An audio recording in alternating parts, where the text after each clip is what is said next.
guys, jumpa lagi. Kali ini kita akan mempelajari negara tetangga kita, Malaysia. Selama ini kaum Melayu Malaysia bernafsu ingin memelayukan Indonesia. Mereka mau menguasai budaya Nusantara lewat konsep ala Melayu. Tentu saja rencana itu hanya ilusi. Buktinya kaum Melayu Malaysia pun belum bisa berintegrasi sepenuhnya dengan Sabah dan Sarawak. Nyatanya mereka harus menggunakan paspor jika pergi ke wilayah ini karena terikat perjanjian. Ada video menarik mengenai hal ini. Yuk kita simak ya. Jadi, kenapa orang Semenanjung kalau nak masuk Sarawak, dia kena ada pasport? Ini saya rasa salah satu permintaan ketika Sarawak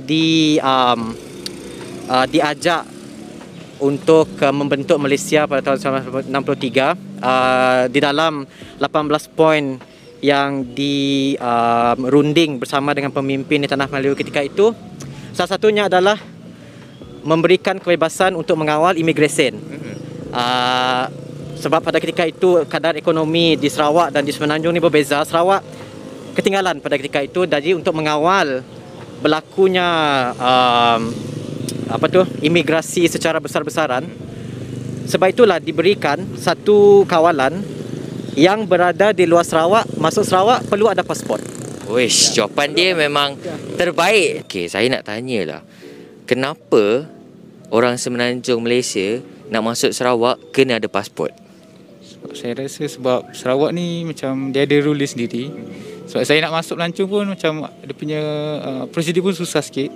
So macam kena apply Inter Sarawak semua kan. So I think Sarawak dia punya government dia different lah from Semenanjung punya. Itulah rata-rata pandangan orang awam mengenai MA63. Baik, hak dari segi immigration, ini adalah antara satu perkara dalam perjanjian 18 perkara semasa pembentukan Malaysia 1963. Untuk menjawab isu ini dengan lebih lanjut, siapa tetamu kita? Semuanya selepas ini. Menteri Muda Undang-Undang, Hubungan Negeri dan Persekutuan dan Pemantauan Projek Sarawak, Datuk Sharifah Hasidah Said Ahmad Ghazali. Assalamualaikum, Datuk. Assalamualaikum. Ayo Datuk, sidaknya luar ya Tek. Ada yang masih belum tahu pasal MA63 tedah. Jadi mungkin Datuk boleh kongsikan kepada sidak apa sebenarnya MA63 ya Datuk. MA63 kalau dalam bahasa panjangnya bermaksud Malaysia Agreement 1963, iaitu Perjanjian Malaysia 1963. Sebelum MA63 tidak ada negara bernama Malaysia. Cuma ada Melaya, ada Sabah, ada Sarawak. Negara Malaysia hanya ditubuhkan apabila perjanjian Malaysia ini ditandatangani oleh British ketika itu. Sabah, nama Sabah ketika itu North Borneo, Sarawak, Melaya dan Singapura. 5 entiti ini menandatangani perjanjian Malaysia. Dengan perjanjian inilah maka lahirlah negara Malaysia. Sebelum perjanjian Malaysia ini ditandatangani, guys, pihak Cobalt Commission datang ke negeri Sarawak. Mereka nak tahu perasaan orang-orang Sarawak mengenai niat kerajaan British untuk menubuhkan negara Malaysia. Masa tu Sarawak kita sendiri, Jadi didapati bahawa sebahagian besar daripada rakyat negeri Sarawak, pemimpin-pemimpin kita, kaum Melayu, Iban, Cina, kebanyakan bersetuju untuk menubuhkan negara Malaysia. Tetapi mereka bersetuju dengan syarat-syarat dan terma-terma. Syarat-syarat dan terma-terma untuk kita bersama-sama menubuhkan negara Malaysia semuanya terletak dan dimaktubkan di dalam satu laporan yang dipanggil IGC Report. Laporan antara kerajaan. Di dalam IGC Report ini banyak kita letak syarat-syarat dan terma-terma kita yang kita nak pertahankan sebelum kita bersetuju menandatangani perjanjian Malaysia. So dengan persetujuan ini maka perjanjian Malaysia ditandatangani. Jadi kita menandatangani perjanjian Malaysia ini bukan tanpa syarat. Betul. Kita kata kita setuju tubuh negara Malaysia tapi ada syarat dan terma-terma.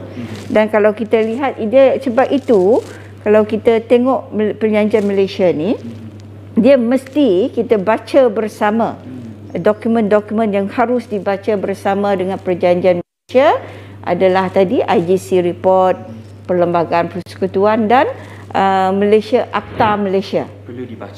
Perlu dibaca bersama. Jadi yang asasnya adalah negara Malaysia hanya ditubuhkan apabila perjanjian Malaysia ditandatangani. Sebelum ini Sekda Negara Malaysia. Jadi maksudnya Malaysia ada lepas tidak payah nyain kata orang Sarawak perjanjiannya nak Dato'. Oh ya. Begitulah guys, Malaysia memang bukan negara kesatuan, tapi persekutuan atau federasi. Pembentukan Malaysia didasarkan atas perjanjian. Karena itulah Sabah dan Sarawak terkesan terpisah dari semenanjung Malaysia. Yuk kita lanjut lagi ya. Tapi pada pandangan Dato' lah, peri pentingnya kita orang Sarawak tu untuk sama-sama dengan kerajaan mempertahankan hak dalam MA 63. Ya, memang penting kan, sebab MA 63 ini hak-hak kita, syarat-syarat dan terma-terma yang pemimpin kita dulu letak dalam IGC report ini perlu kita pertahankan. Contohnya dalam IGC report MA 63 kata, kalau kita nak tubuh negara Malaysia, kita perlu kekalkan religious freedom, kebebasan beragama kita. Keduanya, kita kekalkan kuasa otonomi immigration kita. Ini penting ya, sampai sekarang kita kekalkan. Yang ketiganya, hak untuk kita melaksanakan undang-undang negeri kita. Sebelum kita tanda tangani perjanjian Malaysia, Sarawak sudah ada banyak undang-undang kita sendiri. Kita sudah ada Oil Mining Ordinance kita, kanun tanah kita, dan semua undang-undang negeri kita, kita rasa kita perlu pertahankan dan mesti kita boleh laksanakan. Termasuk Oil Mining Ordinance. Dan juga hak kita terhadap sempadan laut negeri kita sampai ke tebing benua, atau dalam Inggeris dia panggil continental shelf, iaitu 200 batu nautika ke laut. Itu sempadan negeri kita seperti yang didefinisikan di dalam kanun tanah kita, undang-undang negeri kita. Dan hak kita untuk terhadap bahan-bahan mentah seperti minyak dan gas yang terdapat di dasar laut kita sampai ke sempadan laut ke continental shelf. Semua hak-hak ini hak kita ya. Dan hak kita terhadap additional revenue tax, cukai tambahan jualan. Hanya Sarawak ada cukai tambahan jualan ya.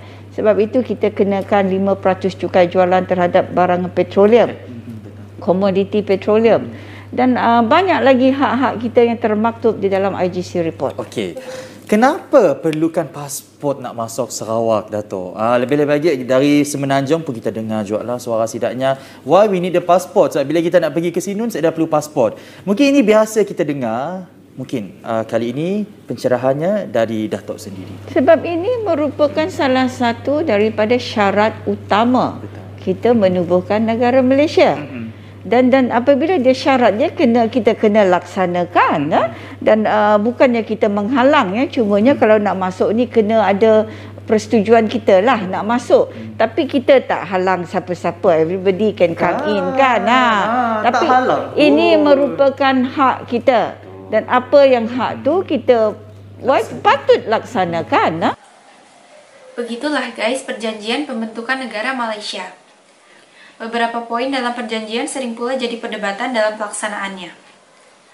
Terima kasih sudah menonton sajian kami, sampai jumpa lagi.